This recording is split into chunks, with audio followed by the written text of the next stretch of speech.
I had enough of this. I'm going to make an escape. And I remember somebody telling me, it's like, hey, for the people that want to get out, they're going to get out because they already had a disposition in their mind that I'm not staying here. And those are the people with the drive and the self-confidence to get themselves out of a bad situation. But it's not for everybody. You're not going to get an entire group out of a situation for it to be prosperous for an entire group. I think I'm speaking specifically more of making sure that those things are available.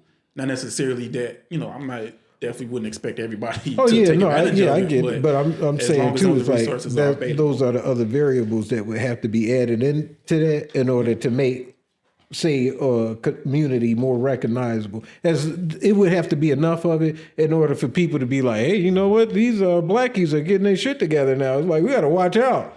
We got to watch them on the stock market, Bob. Yeah, but they're going to throw a wrench in there. I mean, but it's to that point, that's what I don't believe in. It's like, I don't believe that there's a big enough monkey wrench at this day and age that any person could throw in front of you that would really fuck you up. You would have to be completely unprepared for some shit like that to happen. It didn't happen to Oprah. It didn't happen to Jordan. It didn't happen to Bob Johnson. It didn't happen to a long laundry list of black people that actually got out there and made money. It's a lot of them that we never even heard of. But they out there doing it. But there was no monkey wrenches thrown in there. So you can't say that it happened to everybody. Like you said, it's like those are the people that's like, hey, I done got my shit and got the fuck out. I was like, I'm not dealing with them crazy niggas because they already know. And I don't blame them for it. I was like, yeah, you do have a choice to make, and it would be nice if you did go back and try to get some of them out. I would say put a program together and start, scholarships. I know as much as I talk shit about churches, I was like, there are some churches with some good scholarship programs that get people out there to into college and everything. Yeah, that's my. So it ain't all dead. That's my only thought on as far as people getting out. I'm not saying you should come back and you be in the hood every day but it's a lot of people that that do that. Basketball players specifically, they go out and go to the NBA and then they come back and they start a program and they actually in the program teaching drills and stuff.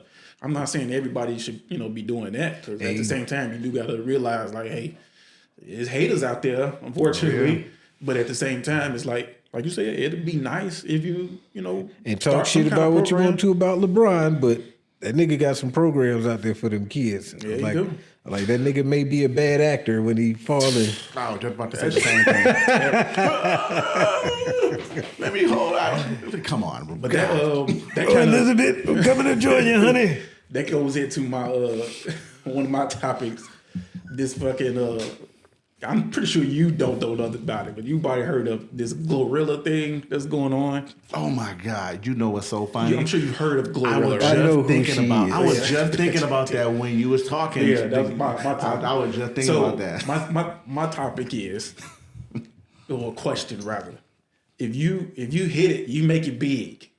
I'm talking about multi-million-dollars to the point where you give out 10 grand and you ain't gonna miss it at all. I miss every cent that I. Yeah, that's because you ain't never had that much money to be able to not miss it. Damn it, and I would miss 35 cents if it fell out my pocket. But I'm saying, if you hit that, if you get to that level, do you think, or would you feel an obligation to not either support or look out for your family that you grew up with? I would narrow it down to in the same house. Oh hell yeah. Oh yeah, in the same house. Yeah, an obligation, not a moral pull. Like an obligation, like no, I have to do this.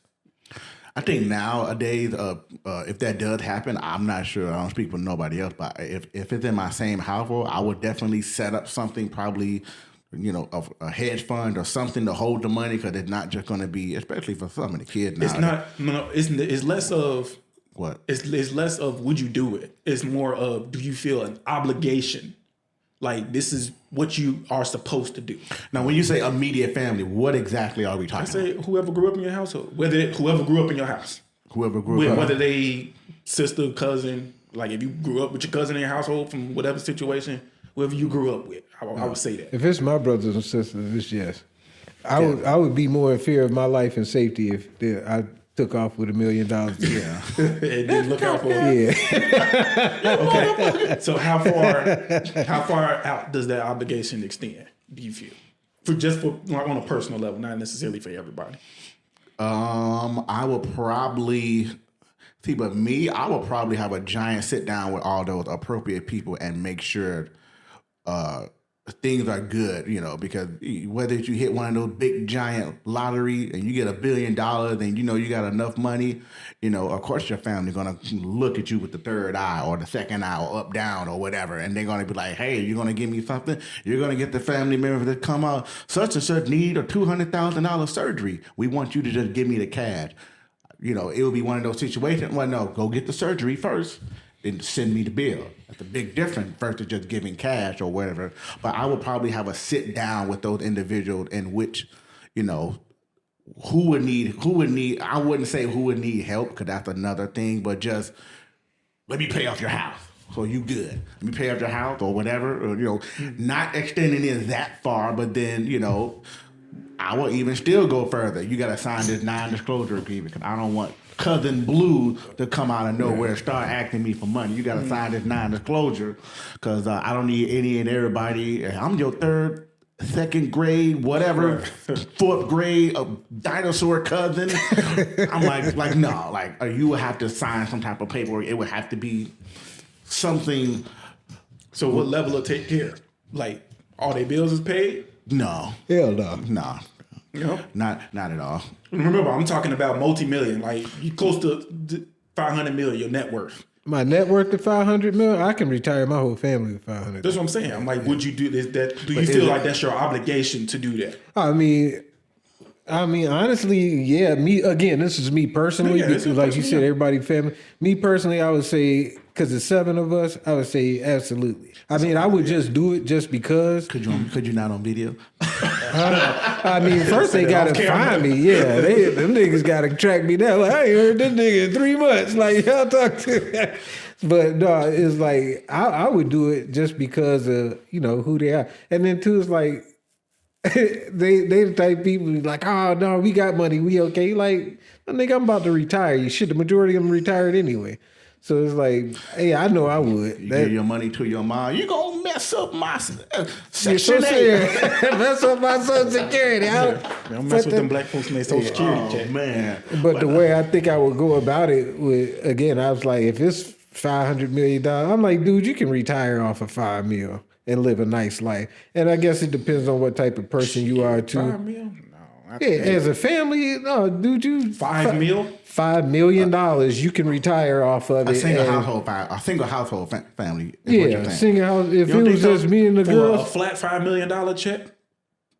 Your you single can- household, you mom, dad, 2 kids, and a dog. if you got like that. $5 million, say you already got the house, the car, and everything, you took $5 million and you got that shit with investments and accruing interest. You living off about 100. Okay, well, yeah, that's different. I'm thinking because then at that point it's not $5 million no more because now it's gaining more money. Right? Yeah, I'm thinking no, you're talking about just take $5 million and you live off that $5 million. Oh no! Because you can live off the interest of that, and that's what they were saying. Like, that's what they saying. Like, average now, if you're going into retirement, you need about $5 million to retire. It's gonna be more than that by the time we Hell get to yeah! retirement. No, that shit. Yeah, Like, so Social Security gonna be gone by the time. Are you speaking from this? But are you speaking from the standpoint of you give everybody an allowance every month, or you just cut them a check and be like, this money came in? I'm talking about as far as like their bills are paid. Like they don't got to worry about no bills. And That sounds like a monthly payment then. I guess I don't know. No, I wouldn't do a monthly. I would cut a check. I would cut a check. I hit the lotto, y'all. I'm cutting a check for y'all. I'm gonna give y'all a check. Here it is. Whatever you do with it, it's enough to tally to get rid of all your bills. Whether if you got a house payment, college debt or whatever. Here's your check, and that's it. Do what you want, invest or whatever. Go get a financial advisor. But monthly, that's if you do monthly, they're gonna ask for a little bit more. Oh, I done messed up that money already. I done went to the boat. I done went to the boat and it's like, motherfucker, I ain't go to the boat. Why you go to the boat? What would you feel obligated to do at the bare minimum? I would tell them tally up all your debt first. to see how much you have first. Then I'm not gonna just, hey, this is your debt. I'm only gonna give you the exact amount. I'll probably give you a couple more. You good, whatever that amount is. When I'm saying like you would feel bad if you didn't do this for them. That's what I mean as far as like your obligation. Shit. Well, first it would. I don't have feelings. First, it would depend on how much I got. That's what I'm saying. Like if your net worth 500. Net worth, not even just cash. Like that's your net worth is $500 million. I got a $500 million check. No, that's your net worth. Whatever business that you created or whatever you did for a living, this is what your net worth is at this point. $500 million. And it's not a check. No, I'm talking about this is your income. Like this is what your net worth is. With all your property investments and everything. This is what your whole thing. Assets. So I'm talking like because I was talking about the Glorilla thing with her sister, talking shit on her for supposedly not taking care of her and her, her friend. I mean, her parents and stuff. But I thought she did some dumb stuff, but tried to get her arrested or attacked. Yeah, it was a bunch of extra drama. Yeah, but I was just looking at the aspect of her entitlement of, hey, you're my sister, so I should be good just like you. Like you're a famous rapper. It's like, why am I still? Well, I mean, if your family member ain't shit, there's a couple of them I might not give some money to now that you done brought that shit up. But I feel like those family members that are coming after Gorilla in such a way, in such a It's manner. only one. It's only the sister. It's only the sister, but clearly somebody's behind her in her ear, probably agreeing with her in the background. Yeah, say this, say this, say that, say this. I don't think Gorilla's that rich for her to even come to her like that in such a manner. I mean, she said her she was talking about, she's like, how you rich and you got all this money, but our mama's still working at FedEx.